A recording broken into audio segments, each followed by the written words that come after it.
সালে লোকসভা নির্বাচনের আগে সংগঠনের শক্তি বৃদ্ধিতে জোর দিয়েছে মহিলা তৃণমূল।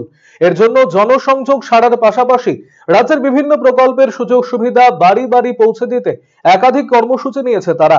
এরই অঙ্গ হিসেবে রাজ্যের মন্ত্রী তথা রাজ্য মহিলা তৃণমূল সভানেত্রী চন্দ্রিমা ভট্টাচার্যের নির্দেশে রাজ্য জুড়ে ৪৫ দিনের পাড়া বৈঠক কর্মসূচি শুরু হয়েছে। শনিবার কালিয়াগঞ্জের বরুণা গ্রাম পঞ্চায়েতের মাঝিয়ার এলাকায় এই উপলক্ষে পাড়া বৈঠক অনুষ্ঠিত হয়। সেখানে উপস্থিত ছিলেন মহিলা তৃণমূল কংগ্রেসের জেলা সভানেত্রী চৈতালি ঘোষ সাহা, তৃণমূল কংগ্রেসের কালিয়াগঞ্জ ব্লক সভাপতি নিতাই বৈশ্য, কালিয়াগঞ্জ পঞ্চায়েত সমিতির সভাপতি হিরণময় সরকার, জেলা পরিষদের সদস্যা লতা সরকার, জেলা সম্পাদিকা দীপা সরকার, ব্লক সভাপতি নেত্রী পঞ্চমী দাস সহ অন্যান্যরা।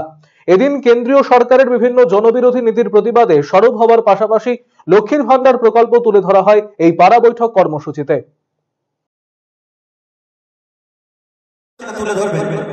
আজকে আমাদের এখানে সর্বোপরি আমাদের নেতৃত্বরা আছে, সঙ্গে আমাদের অঞ্চল জেলা মহিলা নেত্রী চৌধুরী, জেলা চেয়ারম্যান। আজকে আমাদের মাননীয় রাজ্য মহিলা তৃণমূল কংগ্রেসের সভানেত্রী মহিলা তৃণমূল কংগ্রেসের নির্দেশনায় আজকে ৪৫ দিনের যে আমাদের কর্মসূচি তার যে পাড়া বৈঠকি সেটা হলো আমাদের এই কালিয়াগঞ্জ বরুণা অঞ্চল। সেই অঞ্চলে আমরা আজকে এখানে করেছি। আমার ব্লক সভানেত্রী রয়েছে পঞ্চমী দাস, তার নেতৃত্বে এখানে পাড়া বৈঠকি হচ্ছে। লোকসভা ভোট রয়েছে, এখানে মায়েরা বোনেরা প্রত্যেকেই আমাদের এই মায়েরা লক্ষ্মীর ভাণ্ডার প্রত্যেকের হাতে রয়েছে। তো মায়েদেরকে আমার কোনো বার্তা বা কোনো কিছু বলার নেই, কারণ মায়েরা স্বতঃস্ফূর্তভাবে বলেছে যে আমরা লক্ষ্মীর ভাণ্ডার পাচ্ছি, স্বাস্থ্যসাথী কার্ডে আমাদের নাম রয়েছে। তো মহিলারা এখানে অনেকটাই স্বতন্ত্র, আপনারা দেখতে পাবেন ভিডিওতে যে এখানে কত মহিলা এসছে। একটা অঞ্চলের একটা বুথের মহিলা, এখানে সবাই সক্রিয়ভাবে মহিলারা এখানে এসে উপস্থিত হয়েছে।